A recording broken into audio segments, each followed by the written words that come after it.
और जो मुल्क की जो मईशत है वो IMF और वर्ल्ड बैंक के कब्जे में चली गई। वो 4 बंदे आके बैठे होते हैं, ये आगे आगे भाग रहे होते हैं, उनके सुना है वो 4 आए हुए हैं, कह रहे हैं नया टैक्स लगाओ, इनके घरों में घुस गया, वरना इन्हें तो हमारा एहसास ही नहीं था, इन्हें तो पता ही नहीं था कि हम भी यहाँ जीते हैं इस दुनिया में। ये अपनी इनकी अलग कौम है, इनकी गेटेड कम्युनिटीज हैं, इनके हॉस्पिटल हैं, और ये हुआ है, और ये वापस सियासत लानी पड़ेगी। सिवाय मुर्गी खाने खोलने के तुम्हें कोई औकात नहीं है तुम्हारी। स्टील मिल पे अब हाउसिंग सोसाइटी बनवा दोगे तुम, एक जो और ये जो आपका हैवी मैकेनिकल कॉम्प्लेक्स है इसे भी तुम बेच दोगे। बात ये है कि यहां नजरियाती सियासत खत्म होगी आमिर रियाज साहब। ये इनके दो पैसे के मसाइल हैं, इनके तबकाती जो वजूद है वो इनका मसला है, और ये अब यहां पे इस रियासत को नोच कर ही अपना तबकाती वजूद रख सकते हैं। लिहाजा यहां जरूरत है, क्योंकि बंदे डिसएनफ्रेंचाइज हो चुकी है ये कौम। सिर्फ वोट डाल देना और बंदा MNA पहुंच जाना वो नहीं हो रहा, कोई मेरी बात नहीं हो रही है इस मुल्क में किसी के बंदे कि जी कोई पॉलिसी नहीं है, और सिर्फ कोरोना वायरस पे पॉलिसी नहीं है, हुकूमत की किसी भी चीज पे नहीं है। आपके ख्याल में इस किस्म का बयान जो है उसमें मुबालगा आराई बहुत ज्यादा है, क्योंकि जाहिर है कि पॉलिसी गलत हो सकती है, टूटी फूटी हो सकती है, लेकिन पॉलिसी तो होती है हुकूमत की हर मामले पे। आप उससे इख्तलाफ कर सकते हैं, लेकिन अगर आप ये कहेंगे जी पॉलिसी नहीं है हमारी पाकिस्तान की, तो ये बहुत ज्यादा गलत जुमला नहीं होगा जी। आप विदहोल्डिंग टैक्स लगा के रियासत चलाने के 80% पैसे आवाम से लेते हैं। नौकरियां मांगने जाएं तो वफाकी वजीर कहते हैं ये तो हमारा काम ही नहीं है, खुद हमसे नौकरी ले रखी है, उनके बच्चों की पढ़ाई, उनकी हर चीज जो है वो टेक केयर हम रियासत करती है, और रियासत को हम टैक्स देते हैं। एक ही इकोनॉमिक मॉडल है उनका, न्यू लिबरल जो कंसेंसस जो है, जिसके टुकड़े टुकड़े पूरी दुनिया में बिखरे पड़े हैं। कोई बंदा कौन सी पॉलिसी पे बात करे, कोई आके बात करता है, सारे का सारा तो कैप्चर हो गया, पॉलिटिकल पार्टियां खानदानों के कब्जे में चली गई, और जो मुल्क की जो मईशत है वो IMF और वर्ल्ड बैंक के कब्जे में चली गई। वो 4 बंदे आके बैठे होते हैं, ये आगे आगे भाग रहे होते हैं, उनके सुना है वो 4 आए हुए हैं, कह रहे हैं नया टैक्स लगाओ। बात यह है कि आपके पास क्या है, कोई एक आवाज डिसेंट की है पूरी दुनिया में? ये 1980 से लेके अब तक दुनिया में ऊधम मचा रखा, इस सियारे को बर्बाद कर दिया इस न्यू लिबरल कंसेंसस ने। किसी माई के लाल में जरूरत है कि टीवी पर बैठ के बात ही कर दे इसके बारे में? तो ये क्या करेंगे?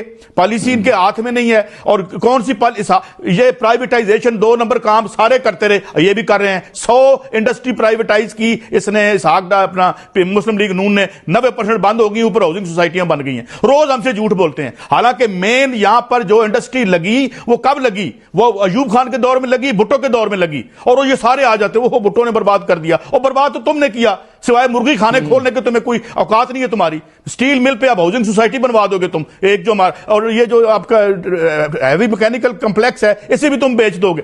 बात ये है कि यहां नजरियाती सियासत खत्म होगी आमिर रियाज साहब। ये इनके दो पैसे के मसाइल हैं, इनके तबकाती जो वजूद है वो इनका मसला है, और ये अब यहां पे इस रियासत को नोच कर ही अपना तबकाती वजूद रख सकते हैं। लिहाजा यहां जरूरत है, क्योंकि बंदे डिसएनफ्रेंचाइज हो चुकी है ये कौम। सिर्फ वोट डाल देना और बंदा MNA पहुंच जाना वो नहीं हो रहा, कोई मेरी बात नहीं हो रही है इस मुल्क में किसी के बंदे। 4, 12, 15 कार्टल हैं जो ये इसहाक डार, अभी डान पे जाइएगा, जो ये 12 कार्टल्स गिनवाए थे इसहाक डार साहब ने अपने दौरे हुकूमत में, जिनके मफादात की जो है वो रिप्रेजेंट होते हैं आपकी असम्बली में। तो आम बंदा किधर गया? ये बातें नहीं, म्यार क्यों नहीं करेगा? हमारी पार्लियामेंट जो है हमारी, देखिए इसमें एक वजह तो ये हो सकती है, लेकिन तमाम वजूहात बिल्कुल नहीं हैं। उसमें होता ऐसे है कि जब दरबान जो गार्ड है वो भी अगर चोरों के साथ मिल जाए तो उसमें फिर जो घर के मकीन हैं वो बिल्कुल बर्बाद होकर रह जाते हैं। तो इस सूरत हाल में मैं ये कहूँगा कि अगर हमारे असेंबली के मेंबरान गार्ड की हैसियत है, उनकी निगहबान की हैसियत है, तो ब्यूरोक्रेसी इस मुल्क के अंदर फिर वो चोर है।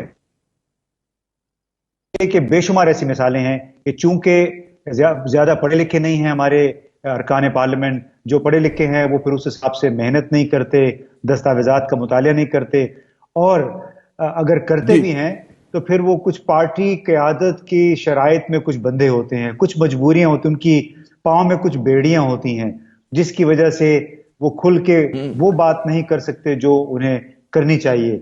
तो इसका नतीजा ये निकलता है कि सियासी क़यादत खुद अगर काम नहीं किया हुआ है वो ब्यूरोक्रेट के पास चले जाते हैं, और ब्यूरोक्रेट फिर वही अपना एक लगी बंदी सोच के साथ उनको मिसगाइड करता रहता है। जैसे अभी FBR की भी बात हुई है, लकीर का फकीर होता है। अच्छा, तमाम हाल के बावजूद मेरे एक आम नुकता उठाया दूंगा कि अभी तक तमाम जी, प्लीज। जो इकोनॉमिक हमारी बदहाली शुरू हुई है कोरोना के साथ, और उसमें सबको पता है कि आईएमएफ ने अपने कर्जों को थोड़ा सा मुलतवी कर दिया है, जो डेट सर्विसिंग है, और ये भी पता है कि 5,000 अरब का जो हमने टारगेट हमारे लिए रखा था आईएमएफ ने, वो अब किसी सूरत पूरा नहीं होगा। लेकिन उसके बावजूद एफबीआर के जो चहेते अफसरान हैं, उन्होंने फिर वही तजवीज पेश की है कि हमें 5,000-5,500 अरब के टैक्सेस दिखाने हैं आईएमएफ को। अब इनसे कोई पूछे, हमारी क़यादत से भी, कि आया आप लोगों में कोई कॉमन सेंस है कि नहीं, ये 5,000-5,500 अरब के टैक्सेस कहां से इकट्ठे होंगे आइंदा 3-4 महीने में? वो इम्तियाज साहब, मेरे प्रोग्राम में ही अभी गुज़िश्ता हफ्ते जो है मुशीरे कहते हैं खजाना आए थे डॉक्टर हफीज शेख साहब, उनसे मैंने यही सवाल किया, तो उसमें उन्होंने कहा कि जी वो टारगेट रिवाइज हो गया। मतलब एक तो कि 4,000 भी इस बार नहीं हो रहे, तवक्को ये कि 3,900 अरब के करीब जो है जमा होंगे, एक तो ये बात, और दूसरा ये था कि जी आईएमएफ अगले साल के लिए जो 5,400 अरब का टारगेट दे रहा है, तो उन्होंने कहा ये तो अभी उनकी तजवीज़ है, इस पर जाहिर है कि जो इकोनॉमी कॉन्ट्रैक्ट हो रही हो, वो इकोनॉमी जो सुकड़ रही हो, उसमें इस तरह की कहते हैं हैवी टैक्सेशन पॉसिबल नहीं है। तो मेरे ख्याल में हमारी हुकूमत के लोगों को भी दराक है कि जी बहुत ज्यादा आप नहीं निचोड़ सकते। मैं आपकी बात काटूंगा, आपने गुज़िश्ता हफ्ते बात की थी, मैं तो कल की बात कर रहा हूं, जहां पे कुछ एफबीआर के बड़े सूरमा किस्म के अफसरान हैं, उन्होंने कहा कि हम 4,000 रुपए के टारगेट पूरे कर लेंगे, और यही लोग हैं जो कि हर हुकूमत को ले डूबते। चले इससे अच्छी और क्या बात होगी। जब मुझे इजाजत दें सईद काजी साहब, वो कोरोना वायरस की बात हो रही थी, तो जो कोरोना वायरस पे इजलास हुआ ना, उसमें वज़ीर आज़म साहब तशरीफ लाए, ना कायदे हिज़्ब इख्तिलाफ तशरीफ लाए, क्या इनका जो है कौमी असम्बली में आना जरूरत नहीं होती? मर्जी है कि आए ना आए। जी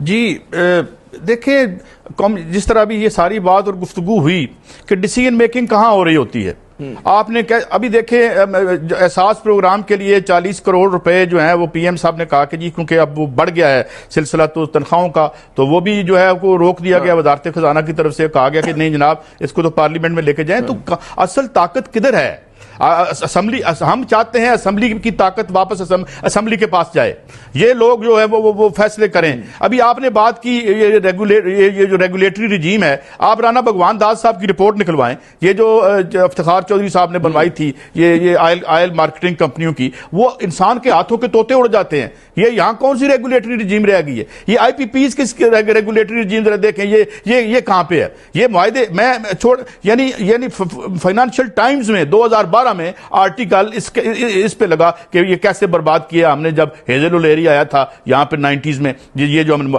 तो किधर है ये? हमारे मफाद का कौन देख रहा है? ये तो अपनी सफबंदियों में लगे हुए हैं, अपने असासों में लगे हुए हैं, घर इनके बाहर हैं, पैसे इनके बाहर हैं, यहां हुक्मरानी करने आते हैं। यहां जो इनके घर हैं वो तो कोरोना इनके घरों में घुस गया, वरना इन्हें तो हमारा एहसास ही नहीं था, इन्हें तो पता ही नहीं था कि हम भी यहां जीते हैं इस दुनिया में। ये अपनी इनकी अलग कौम है, इनकी गेटेड कम्युनिटीज हैं, इनके हॉस्पिटल हैं, और ये हुआ है, और ये वापस सियासत लानी पड़ेगी। मैं आपको बताऊं, दोबारा से सियासी स्ट्रगल जो है वो एक पीरियड खुलेगा पोस्ट कोरोना, और लोग हर चंद के ऊपर से इन्होंने कैप्चर कर लिया है ये पॉलिटिकल पार्टीज को। मगर मुझे लगता है कि जो जरूरत है वो दोबारा से खुलेगी, वो चीजों को जो है वो आगे एग्रीवेट करेगी, और हमें दोबारा से अपने अवाम को रिक्लेम करना पड़ेगा, इस मुल्क के अवाम को, जो उसके आइन और छोड़ें, उसमें जो पहली से लेकर 40 तक शिके यार हमें वो बहाल कर दें। आज के बाद वो प्रिंसिपल ऑफ पॉलिसी नहीं होना चाहिए, उनको बाइंडिंग करें इनके ऊपर। ये तहरीकें चलनी चाहिए। हर चीज ही मार दी हमने, उम्मीद भी खत्म कर दी, सब कुछ खत्म कर दिया, तो मेरे ख्याल में ये ऐसे चलेगा नहीं। आमिर भाई, ऐसे चलेगा नहीं, क्योंकि एक छोटी सी अकलियत ने जो जमहूरियत के नाम पे कब्जा किया हुआ है, मतलब है, और उसमें अवाम की पार्टिसिपेशन कम है या ना होने के बराबर है। बात ये है कि आपके पास क्या है? कोई एक आवाज डिसेंट की है पूरी दुनिया में? ये 1980 से लेके अब तक दुनिया में ऊधम मचा रखा, इस सियारे को बर्बाद कर दिया इस न्यू लिबरल कंसेंसस ने। किसी माई के लाल में जरूरत है कि टीवी पर बैठ के बात ही कर दे इसके बारे में? तो ये क्या करेंगे?